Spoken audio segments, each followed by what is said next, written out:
Charles L. Meade, Jr., author of Playing God, 7 Fateful Moments When Great Men Met to Change the World. What's this book about? It's a book about summit diplomacy as it's been practiced from the 5th century in a meeting between Pope Leo the Great and Attila the Hun up until the last chapter in the book of 7 chapters is about a G7 meeting in London when Bush was president and just before Gorbachev was thrown out of the Soviet Union, or out of office in the Soviet Union. And it tries to look at summit diplomacy and the ways in which leaders attempt to shape historical events and the things that get in the way of their succeeding at that. Where'd you get the idea for this? I've written a lot about diplomacy. I mean, I wrote a book some years ago called Meeting at Potsdam about the conference after World War II, and another one about the Paris Peace Conference of 1919. It's something I love to do. I love to watch the game of diplomacy and second-guess these guys. Where do you live? I live in New York. I've lived there for 30 years. I grew up outside Chicago in Barrington, Illinois, but I feel like a New Yorker now. What do you do for a living? I write. I've spent years and years either as an editor or a writer of history, political history, or as a playwright, and sometimes all of those at the same time. Where were you an editor?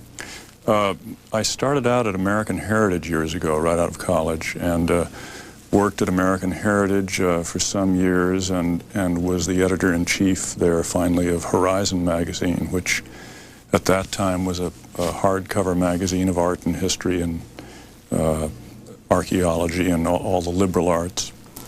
And I went away for a while to write political history, and right now I'm the editorial director of the Johns Hopkins Medical Letter and of medical books, which is another passion of mine. In the back of the book, under a note on sources, you say that this is an extended essay and not a work of research. Mm-hmm. Why did you have to qualify it? Well, I've done works of original research. I mean, the Potsdam book was really a book written out of the archives, out of briefing books that are in the National Archives, and of letters and other documents from British Foreign Office archives, and it really is a work of original research. And this is really a book that's not trying to bring up new historical material, but to look at events and consider what trips people up in trying to shape history, and what trips up politicians in the same way that we're tripped up in our daily lives, or the way businessmen are tripped up in their daily lives by the real conceptual errors they make, not by the sort of trivial stuff of miscounting the national debt or underestimating the size of their own army, but by the real puzzles that get in people's way of seeing clearly and understanding what they're able to do. By the way, have you ever worked at all in the government or politics? No, never.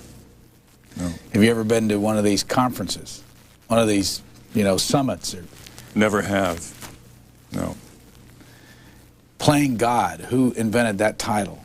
My editor, Alice Mayhew, who's an editor at Simon & Schuster, and an old friend.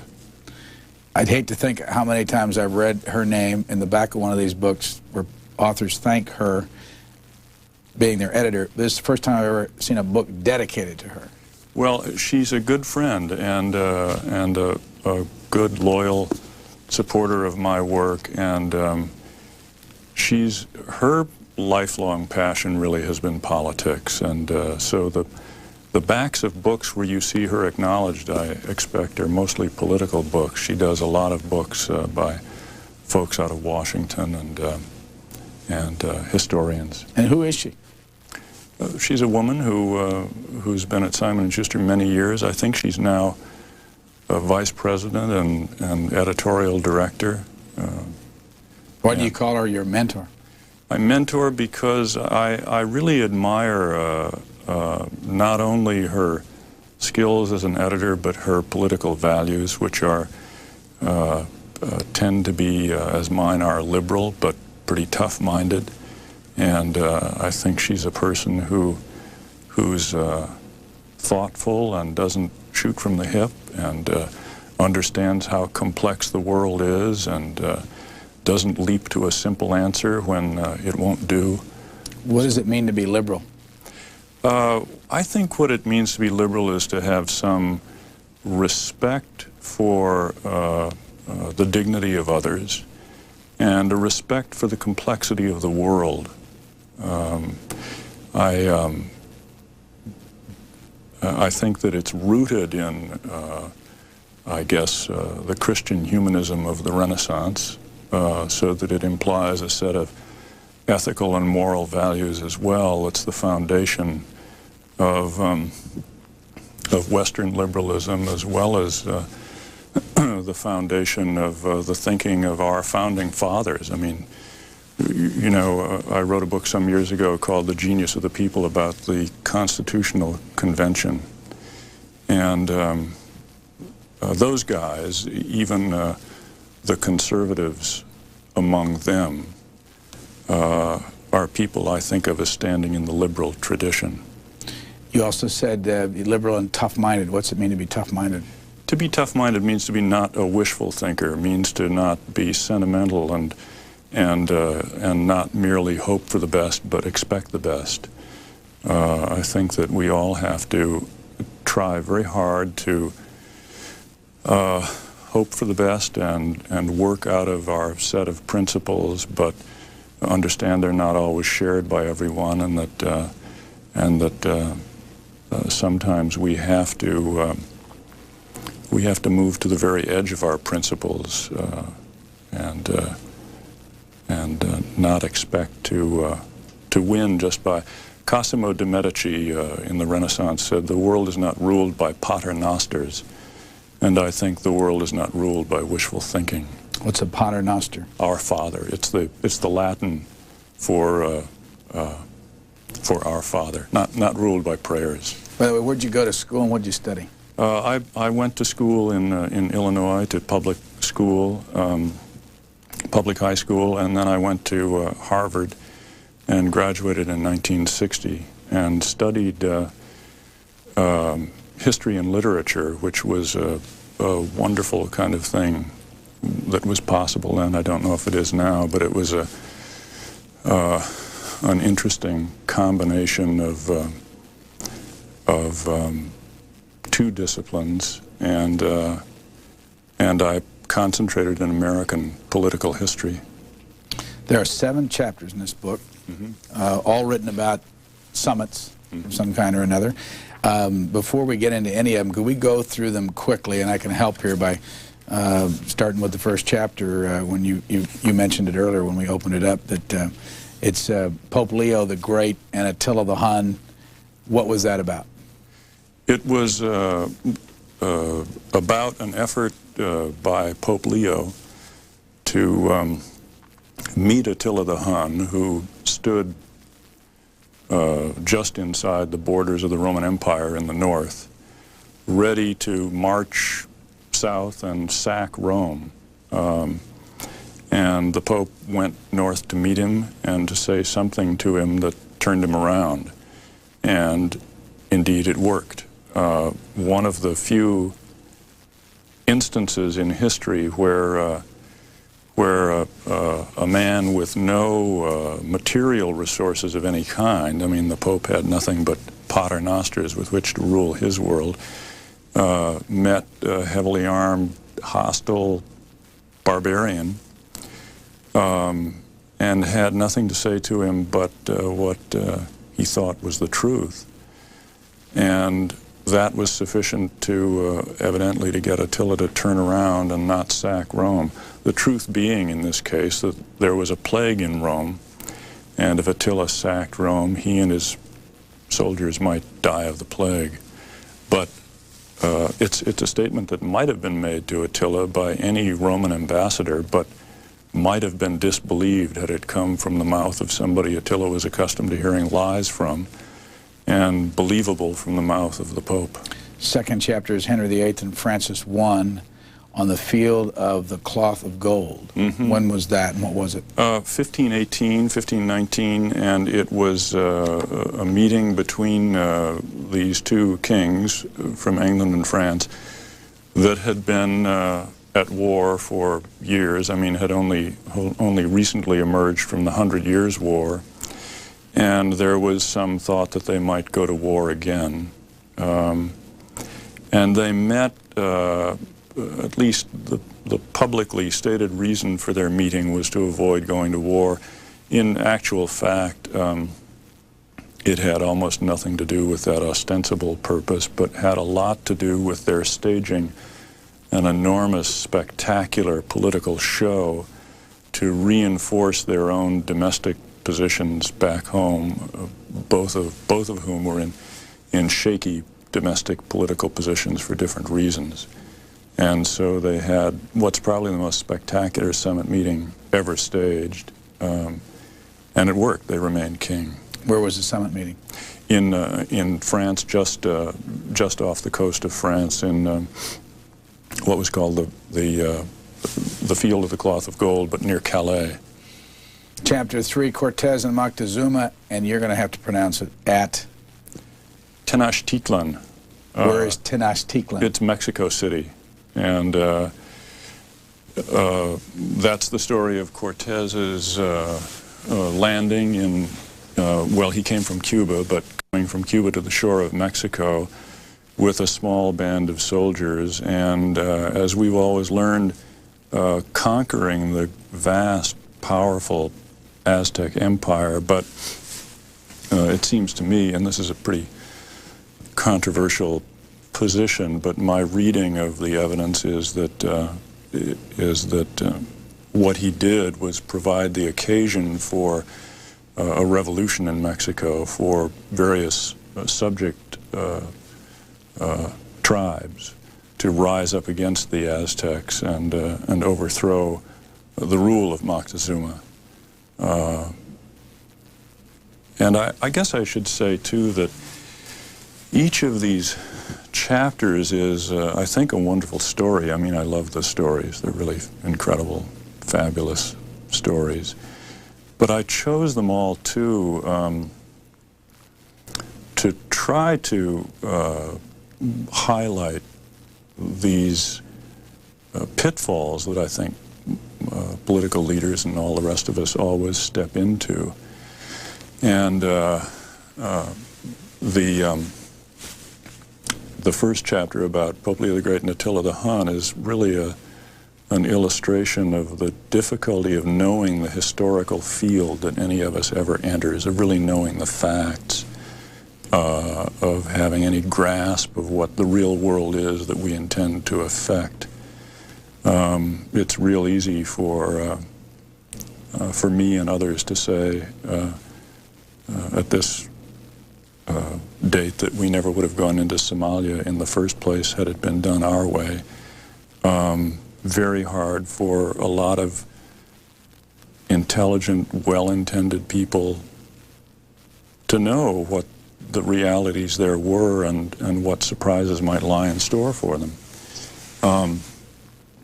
The second chapter about Henry VIII and Francis I is really about the illusion of power, the illusion that that rulers often tend to have of their own powers to affect the course of history, and the illusions they carry about the powers of others, whether they turn out to be greater or less great than they had thought. And this third chapter about Cortez moving into Mexico and the destruction of this empire and the annihilation of it in a very short time. I mean, following his entry into Mexico City, just within a few decades, of a population of about 25 million people, 17 million had died. It was from diseases carried in by the Spaniards, but it's, you know, quite staggering to imagine.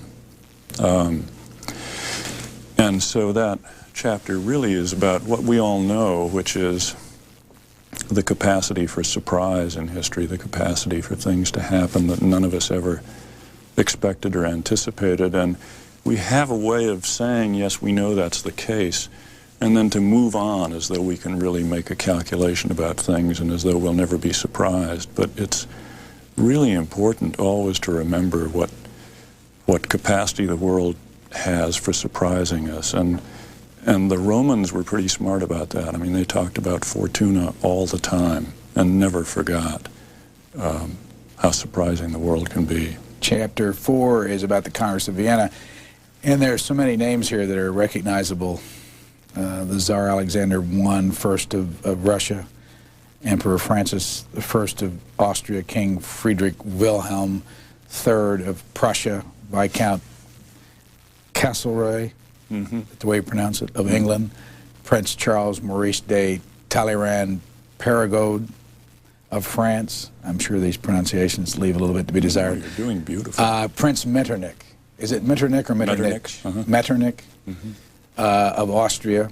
Prince Karl August von Hardenberg of Prussia. The Duchess of Sagan, the Duke of Wellington, Baron von Stein, Sir Charles Stuart, Count Nesselrode. The Congress of Vienna, 1815. Who were, well, we can go back over who all these were. Well, what's the purpose of this chapter, the principle of contingency? Well, they were an amazing collection of enormously sophisticated and skilled diplomats. You know, Kissinger made his reputation by writing a book about Metternich, and it's really on the basis of having understood who Metternich was that people thought Kissinger must be pretty smart to have understood that. Metternich was an amazing, sophisticated practitioner, whether one admired him or not. The story of the Congress of Vienna is the story of all of these diplomats from Europe gathering to try to put the world back together after Napoleon had torn it apart. And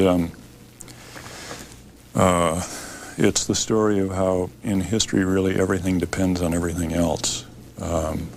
It's the story of how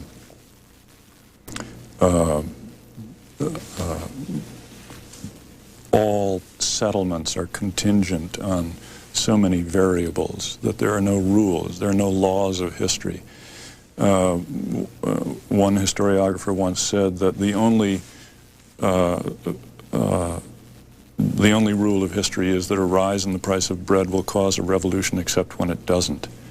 And the perplexing and just anguishing fact is that the course of history is not something so much to be discovered as a pre-existing set of inevitable relationships.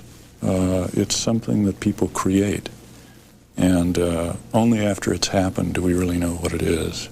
Which one of these people that I listed there, or that you've listed, do you consider the most interesting? Gee, they're all so fascinating. Metternich is an extraordinary person and a person worth studying, I think, because he believed that he understood everything depends on everything else, and he also understood that in the absence of force, that is, if you're not going to impose a solution by military force or economic force, any political solution depends on the consent of those who are parties to it, and so it must satisfy those who are parties to it. Otherwise, it's potentially something that must be militarily enforced. So a legitimate solution, in his view, was by definition one to which all the parties gave their willing consent and willingness to attempt to make work. And the only mistake I think Metternich made was that, having given this wonderful definition of an appropriate political solution, his definition of all of those others who must consent was really drawn too narrowly. He thought that those who must consent are the are the ruling classes. And what he forgot was that there were an awful lot of people who were not members of the ruling class who also needed a consent, and the lack of their consent is what really led to the turmoil that finally resulted in the outbreak of World War I. Chapter 5, The False Lessons of History, Woodrow Wilson. Woodrow Wilson, Clemenceau. George Clemenceau, and David Lloyd George of Great Britain at Paris in 1919, writing the treaty that ended World War I. And the point of the chapter is that maybe the only thing worse than not learning from the lessons of history is to learn from the lessons of history, because so often we don't understand the lessons of history, and we thinking we've learned one, we proceed with even greater confidence than maybe we ought to have to misapply it to the wrong place at the wrong time.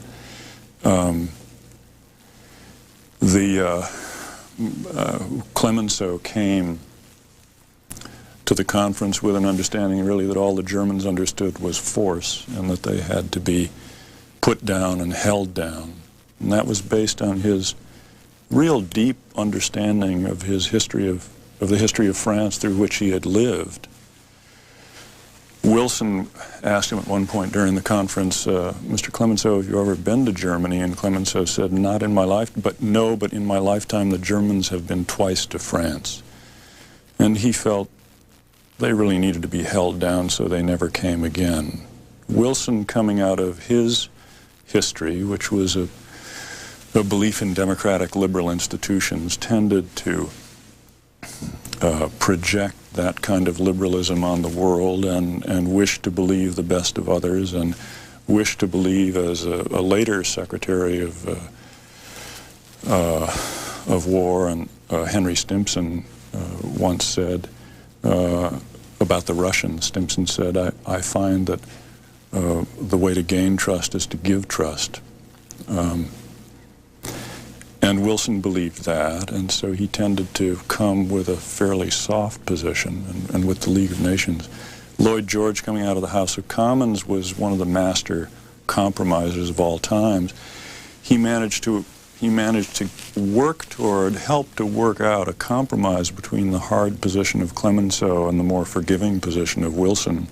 And so, as was said by many people, he got the faults of both approaches and the virtues of neither. And the unhappiness with the Versailles Treaty, as it was called, it was signed at the Versailles Palace, is what helped lead to the rise of Hitler, and so to World War II. Chapter 6, The Rule of Unintended Consequences, and FDR, Churchill, and Stalin at Yalta, 1945. You know, we all approach things with a set of consequences we want to achieve, and we're very careful about organizing things so that we achieve those consequences, and forget that almost inevitably there are going to be unintended consequences. I remember Senator Moynihan said one time that in the 50s we thought we were building a network of interstate highways, and what it turned out that what we actually did was to make it easy for people to move to the suburbs, so that we relocated the middle class in suburbs across the country, destroyed the tax base of urban areas, and made it impossible to pay for the social services that cities increasingly needed. And that set of unintended consequences was something obviously nobody foresaw when they built the interstate highway system. At Yalta, Roosevelt, Churchill, and Stalin came together with the stated intention of guaranteeing a generation of peace, and with the personal goals, Churchill, of shoring up the British Empire. He said, I've not been elected Prime Minister to preside over the liquidation of the empire. Stalin wishing to secure his western frontier against potential incursion from Western Europe. I mean, at least at its most modestly stated, That's what he was trying to do, and guarantee the security of the Soviet Union. And Roosevelt, to secure the victory of World War II and the democratic principles for which American soldiers had given their lives. These were the intended consequences, and the unintended consequences were that Stalin, by trying to rule what he thought he could, set the Soviet Union on the course of destruction. I mean, he destroyed what he meant to preserve. He overextended what the Soviet Union was ever capable of supporting. Churchill, because of the knocks the British Empire had taken and the economy of Great Britain had taken in World War I and then again in World War II, did preside over the liquidation of the British Empire and found the best that he could do for Great Britain was to attach it to the fortunes of the United States. And Roosevelt, by setting in course a great American global set of commitments, set on its way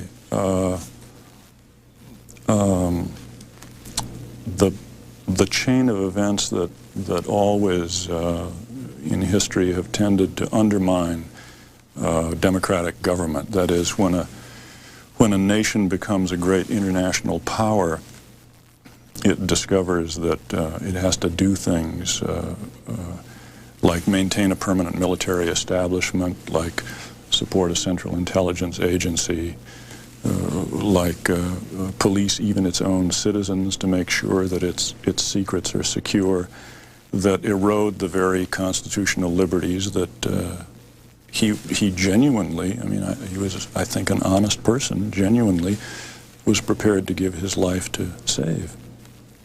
And the last chapter, called The Fantasy of Realism, includes George Bush, Mikhail Gorbachev, John Major, Mr. Mitterrand, Mr. Kohl, and others in London. Mm-hmm. The G7 conference, the fantasy of realism, I believe, and we've all, we being, I guess, the chattering classes who talk about foreign policy and a realistic foreign policy, I think that we've all made a mistake in assuming that it's quite so easy to be a realist. If you add up what I think are the lessons of the book, that is the difficulty of knowing what the historical field is, the illusions you encounter about your own power and that of others, the inevitability of surprise, the inevitability of unintended consequences, the principle of contingency, you discover that the principle of realism, which assumes our ability to suit our actions to the world as it is and as it is becoming, is a really tenuous proposition. And so what's called for, I think, is maybe what might be called meta-realism, which is an understanding really of the very limits of realism itself, and an understanding that that other things apply in the field of history, such as accident and unintended consequences. And I think that G7 meeting is a good illustration of that, where the seven powerful industrial nations of the world met really to talk about the world economy, and Gorbachev showed up asking for financial aid for the Soviet Union. And it was clear to everyone that the Soviet Union was collapsing. And I think that during that G7 meeting, pretty much everyone understood the situation. I mean, I think that they understood they didn't really know. They understood they didn't know what the conditions were in the Soviet Union. They knew that they weren't certain what kind of power they had to assist the Soviet Union, even assuming they did know what shape it was in. They knew that there were surprises in store back in the Soviet Union for Gorbachev and for the economy and for anybody who might become involved with trying to help the Soviet Union and so forth. And knowing all of these things, I think they really, with their eyes open, tried to arrive at some decision. And the decision was not to give the Soviet Union any financial assistance.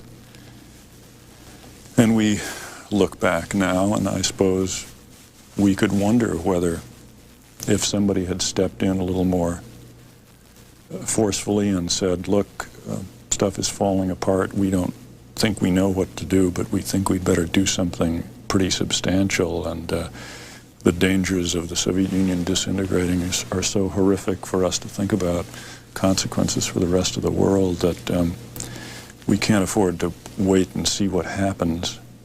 But it's unknowable whether what we might have done then would have made any difference or would have been swallowed up in the enormous chaos that they suffer from now.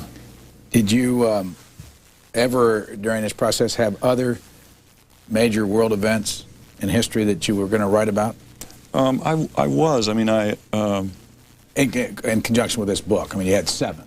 I had a bunch. It was hard to rule them out. What were some of the others? Oh, there was a wonderful meeting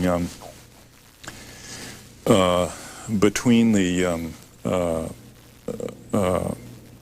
Emperor of Germany and the Tsar of Russia on the eve of World War I. They pulled their yachts in next to each other in a bay off Norway, and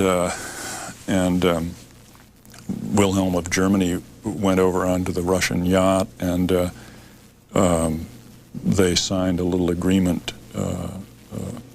and the significance of it mainly was that Wilhelm was convinced to ditch France as an ally.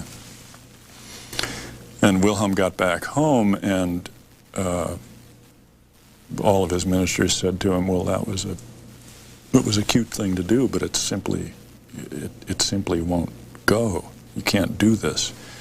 And so he had to take it back, and it led to a lot of unhappiness between the Germans and the Russians on the eve of World War I.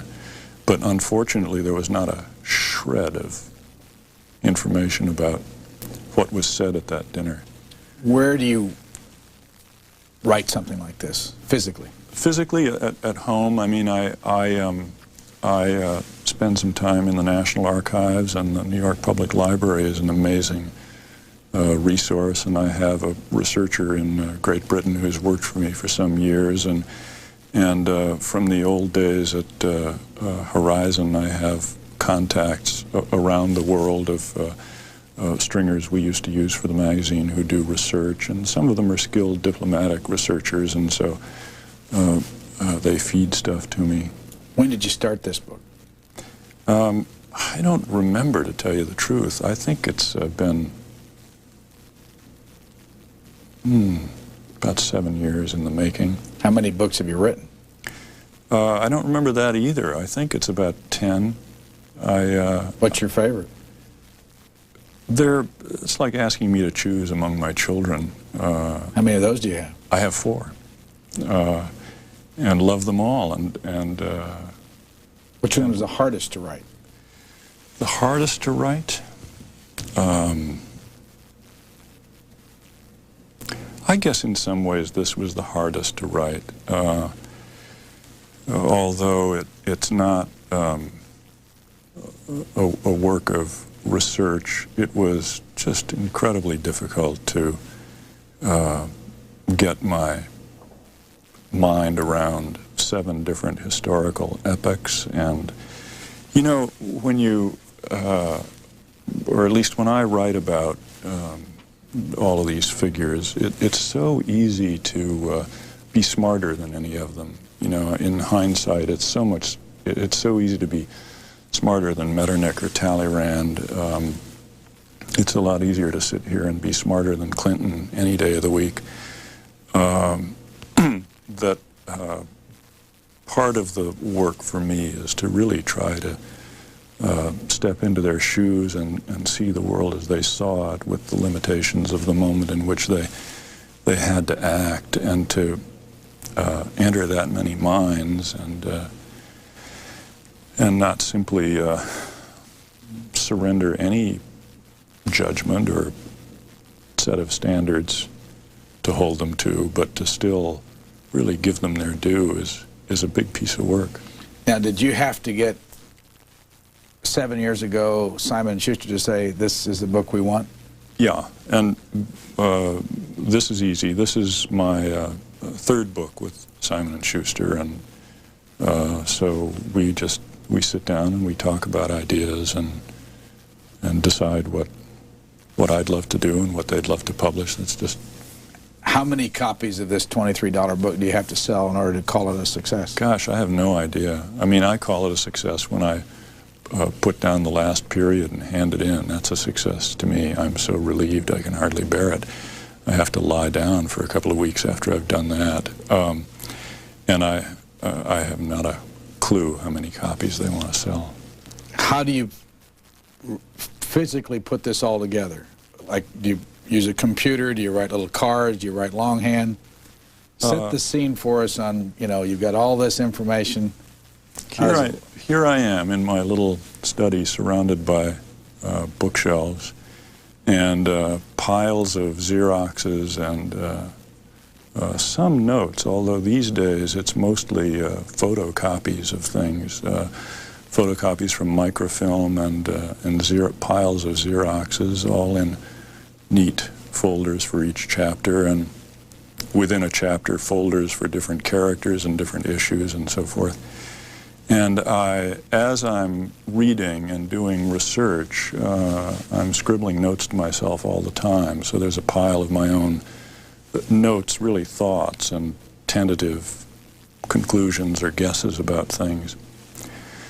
And so I sit down with all of that stuff and work on a word processor. And I mostly start at page 1 and go to the end. It's funny. I write plays too, and those are mostly political plays, or I shouldn't. They're not quite political plays in the sense that might seem. That is, they are not political preachments, but they're theater pieces set in some context of history. And those, I start anywhere, and I make notes directly in the computer, and it's this kind of wonderful thing you can do with a computer, is write a little bit at the end or in the middle or at the beginning or anywhere you want to go, and sort of gradually give it a shape and coherence. But I find that writing books is really more like constructing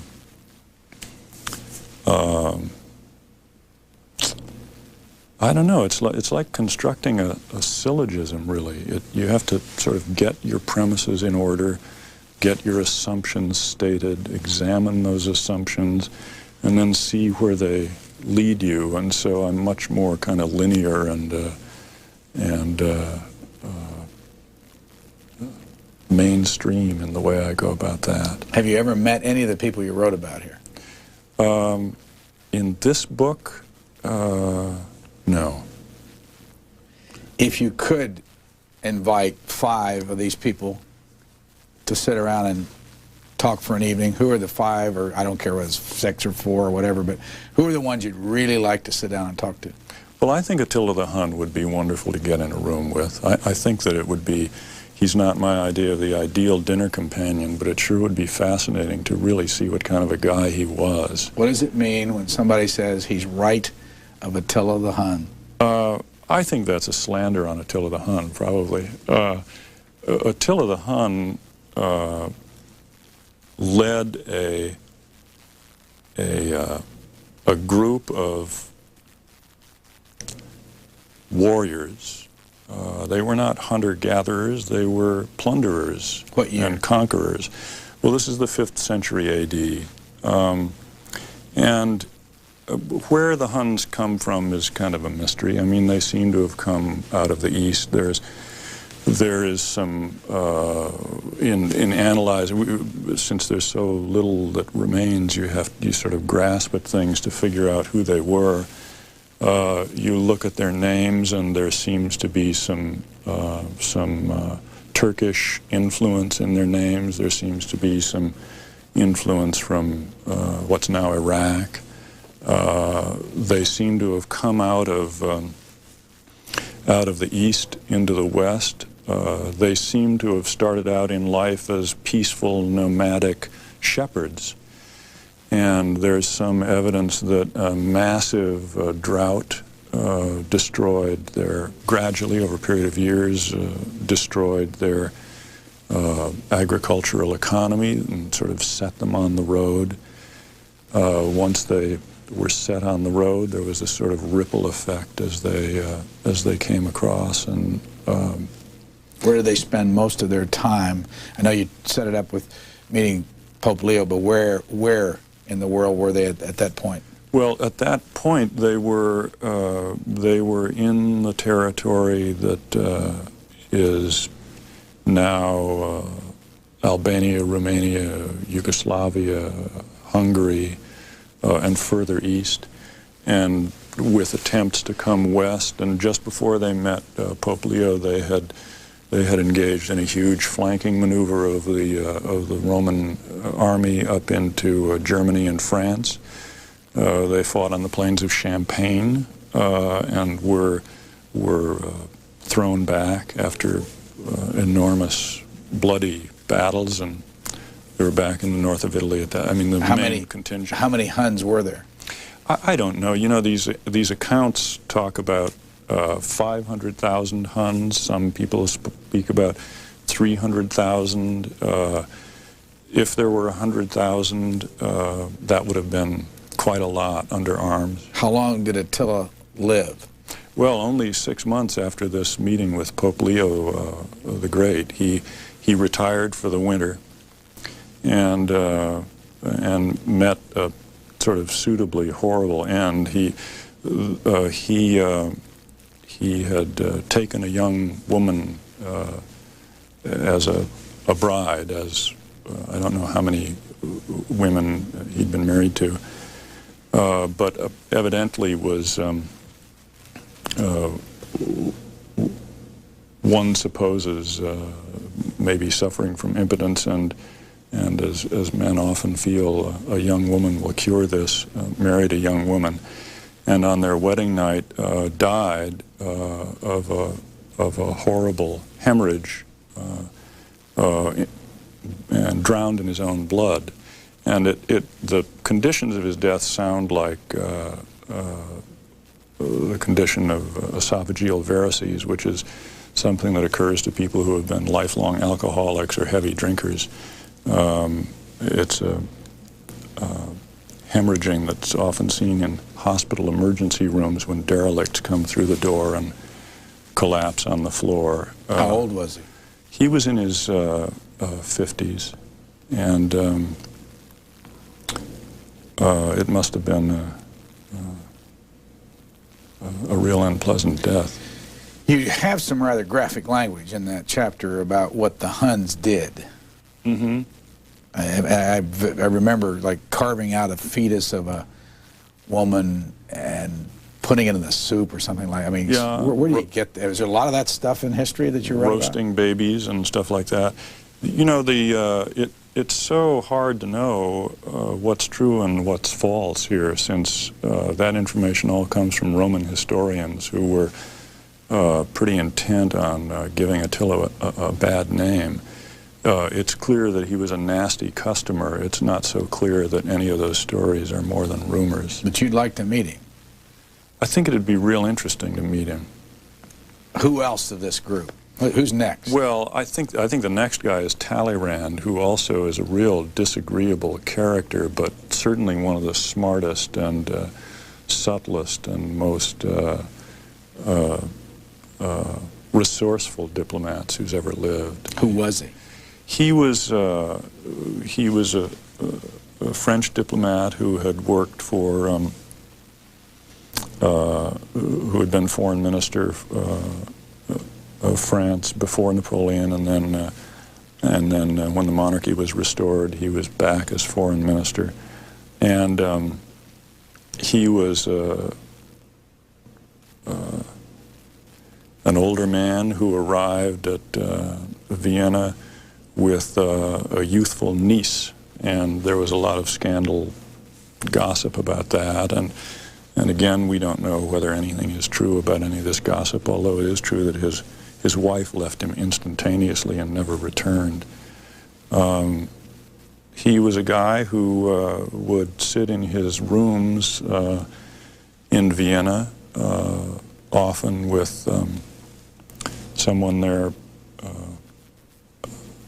playing a little music for him as he went through his personal files and really plotted how to sow discord and confusion at this conference, because as the foreign minister of, in effect, what was the defeated power, although the monarchy, I mean Napoleon's country, although the monarchy had been restored, he was not one of the victorious allies, and therefore they weren't eager to let him in on discussion of the peace settlement.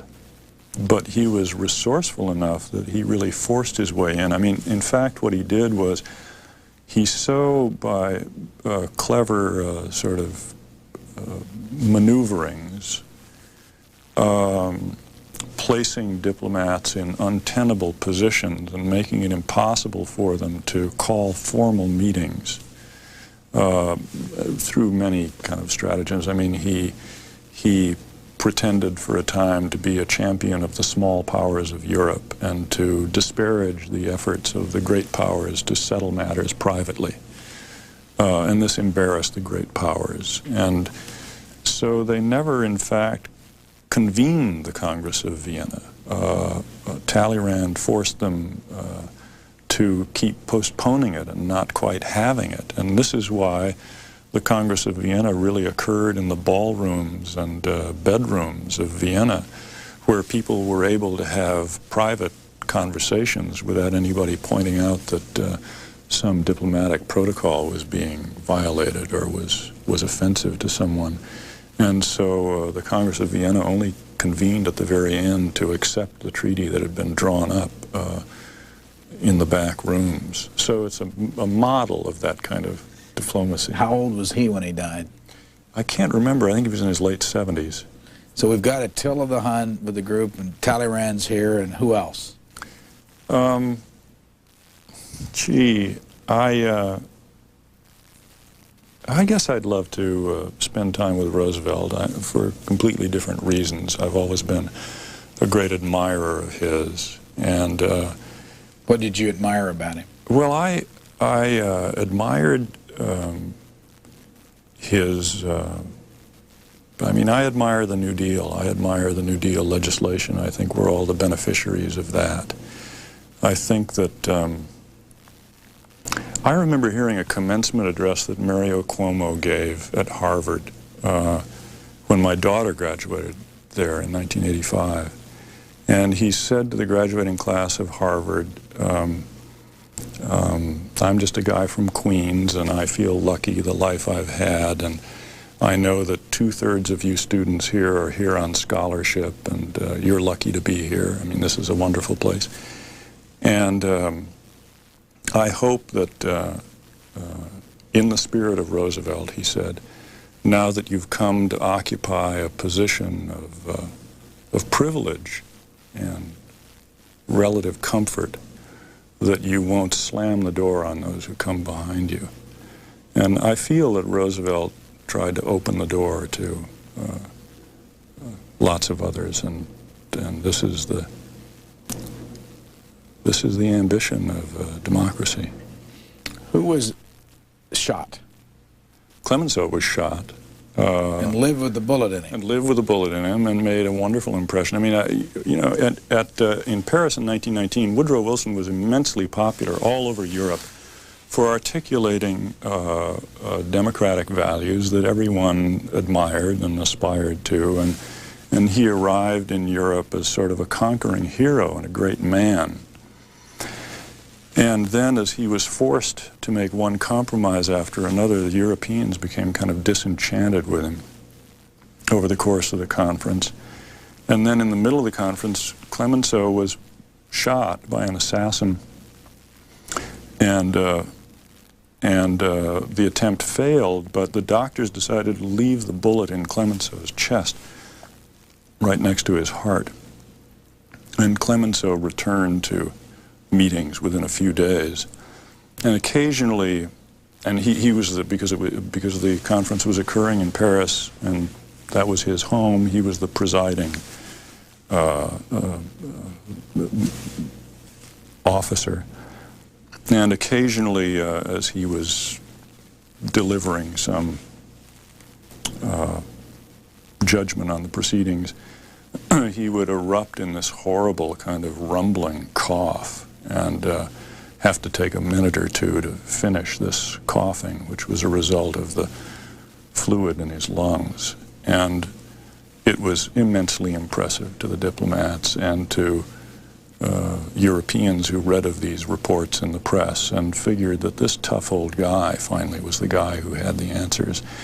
And to the extent that these little personal things matter, and I think in this case it mattered not a whole lot, but to some extent helped to tip the balance toward the tough realist and away from the idealist who seemed to be losing ground. What would it be like if David Lloyd George was here? Oh, he was a wonderful, engaging man. You'd be having more fun than you are with me, I assure you. He was... he had some women problems too, didn't he? Well, he had... he found it difficult, I guess, to choose among all the women who found him attractive and whom he found attractive, and he was having an affair with his secretary at the time of the Paris conference, Frances Stevenson, and did for many years thereafter. I mean, he was really quite attached to her. So I guess it has to be said that he really loved her, and after his fashion was very faithful to her, although it was said that no secretary was safe in his presence. Of all these folks that you wrote about, which one, if you really got into more than you've got in this book, would you find to be the most useful to study? Metternich, I think. I think that Kissinger was right about that. Unfortunately, I think that what Kissinger learned from Metternich was limited, because I think Kissinger made the same mistake that Metternich did, really, which was to limit his understanding of whose opinions needed to count in a political settlement. But the principle that the only legitimate political settlement is a settlement to which everyone who counts gives their willing assent is, I mean, that's the golden rule. There's no question. Did you think at all about doing a Kissinger Van Dong kind of thing, or something more I mean, I know you got the G7 meeting in here, but was Henry Kissinger ever a possible chapter? He was. I think he's real interesting. And, you know, the book could have been 8 times longer than it is, I guess. Do you ever worry when you write a book like this about how you keep it interesting for people? You know, to tell you the truth, and I guess this goes back also to your earlier question of how many copies does it have to sell to make it a success. I've written books that have been big bestsellers, and they've been published all over the world. And what is that? Which one is the bestseller? Well, I guess the one that sold better than any of them was Meeting at Potsdam. And it's, you know, in, I don't know, 10 or 12 foreign editions and stuff, and it was made into a television program. And I've written books that have dropped like a rock and just disappeared, and that's those, I think, publishers have to decide whether those are successes or failures for them. But truly, as a writer, I try to write, I guess, for 2 reasons. One is,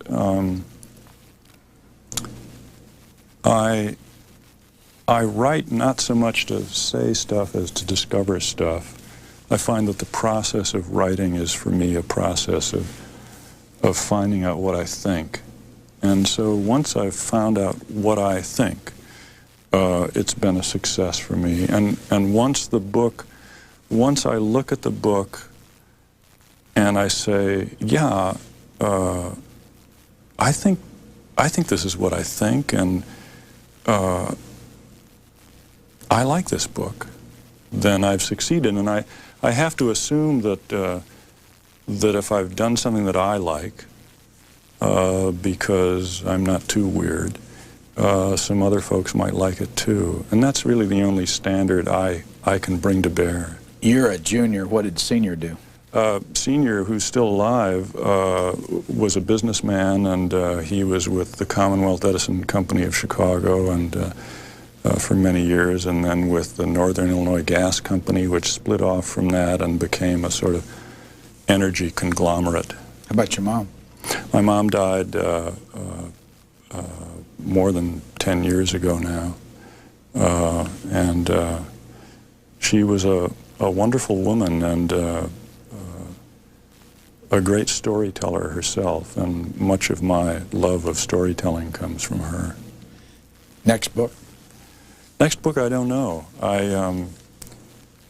I'm exhausted, and I'm happy to take the weekend off.